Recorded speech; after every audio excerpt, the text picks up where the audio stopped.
and maybe even a few wizards hiding out there, to the fantastic beasts and where to find them global fan event. Thanks to the magic of technology, the theatres here and in Los Angeles are connected to cities all around the world. So let's check in with just a few of them. You're in London among the Muggles. I'm here with the No-Mages at the TCL Chinese IMAX in Los Angeles. Yes, we represent well in Los Angeles. Let's get a big cheer, everyone!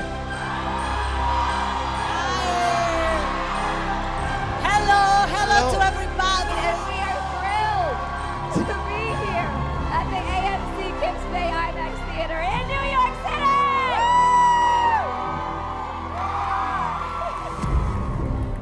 So many questions from near and far, and we wish we had time to answer all of them, but we've selected some of the best. So our first question comes to us from Nina on Twitter, who goes by the handle of Luna Love God. And she asks, in what aspect do you identify with your character? Let's see, it's kind of overwhelming, Edith. I can see in this cinema there are many people dressed as Newt Scamander that I'm finding wildly exciting. But how do I identify to my character? What I love probably most about Newt is he's an incredibly passionate guy. His love of his creatures is kind of at the beginning of the film, it's the be-all and end-all for him. And he looks in that, he sees in that, it's almost myopic. He's there and he cares about them passionately. And I suppose I'm like one of those people that if I'm focused on something, I'm kind of focused on that thing. So that was something I identified with. Tell us about your character, son. Okay, so yeah, I'm so much like Jacob in the sense that the way that he's being introduced to this amazing magical world. Yeah, my great-great-grandfather, Jacob is a baker, and my great-great-grandfather was a baker on the Lower East Side in New York, and you know, Fogler's pumpernickel, man. I mean, it was so. It's just so surreal. I feel like I'm in a dream. Let's pick up that same question here with Colin and Jon. How did you identify with your character? Well, my grandfather was a wizard back in Dublin in the... Dan, you trumped us all. Percival Graves is the head of magical security at MACUSA, which is the Magical Congress of the United States of America. And he's someone who, I don't know how I identified with him, but I would like to think that I have some kind of version of my own sense of justice and injustice. Let's head over to Rome. Mario and Andrea, take it away, please.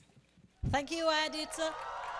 We have a question for the legendary Jon Voight, and it's from Menino Milo, Brave Fox via Twitter. He asks if you could play another character in the wizarding world, who would be and why? Being a no-mage, I can feel Dan's confusion. It's tough being a no-mage. If I could be in the wizarding world, I would. I could. My imagination takes flight, and perhaps I could be maybe more dangerous than Colin Ferrell.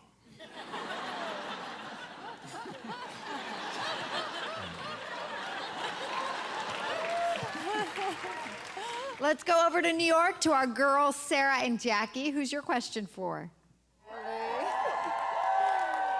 Well, now we have a question for Catherine Waterston and for Allison Sudol. Coming to us through BuzzFeed via Twitter from Colleen, whose handle is Colleen with some extra E's in there. All right, now she wants to know, what was it like being part of this magical world? It seems like there had to be a great learning curve for you guys. The initial rehearsal, we had wand rehearsals, and the first time I went in alone into the room with this incredible movement instructor who said, you know, just imagine you move that glass with your wand. And I blushed. I just turned like beetroot because I felt I know I can't really move the glass, you know, and it was just I felt so useless. But then within like a week of wielding it around and kind of drawing it, I had a special pocket inside my jacket made just for the wand, and you start drawing it like a gun a couple times, get a little cocky with it, and then I felt really it grew on me quite quickly, and it was fun to develop. But Alison, what about for you? Well, I found that the coordination that we had to develop as sisters who do magic together was something that was a really wonderful thing to explore and really helped deepen our characters. How was it working with J.K. Rowling, the creator of this amazing world, on her first screenplay? We'd all like to know what it was like coming back to the wizarding world. She would always be graceful, supportive, kind. She'd always say, generally she'd be very supportive of what we'd done and what we'd left out. And so in this case, we didn't have any books, but we had the person who created them.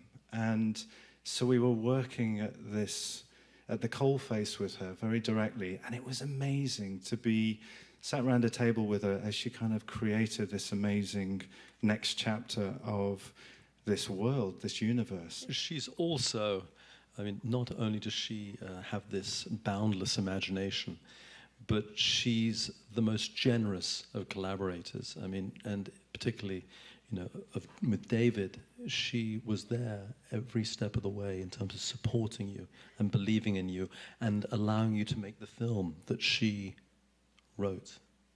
Edith, can I just jump in and say Yes, one you of can. the best moments for us on set was when Joe would come to set. And I think David found it sort of a mixture of wonderful and mildly frustrating, because we would turn into like 7-year-olds and be like, we'd stop work, we wouldn't be able to do it. And Joe would come up to us and she would say, I'm working on the new script. I'm not allowed to tell you anything. And she would just start launching forward. Actually, guys, there is someone here who probably can tell you a little bit more.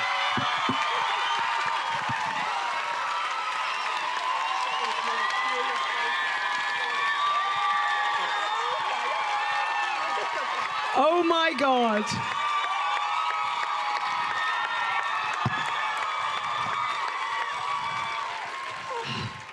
Hello. Oh, yeah. Welcome. Hello. Thank you for being here. You're very welcome. Goodness gracious. I told them everything. They've been lying to you. They know everything. They don't know everything. They know quite a lot about the next movie. So yeah, I get excited. I tell actors things. Does coming here to these things as well propel that excitement as well? Of course, this is unbelievable. This is like old times. This is, this is like traveling back in time. It's amazing, yeah.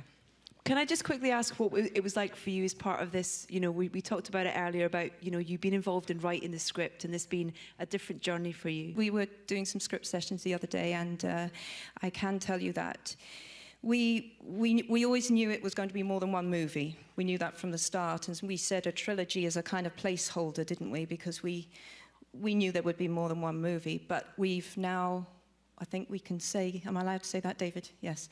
So I've now done the plotting properly, so we're pretty sure it's going to be 5 movies.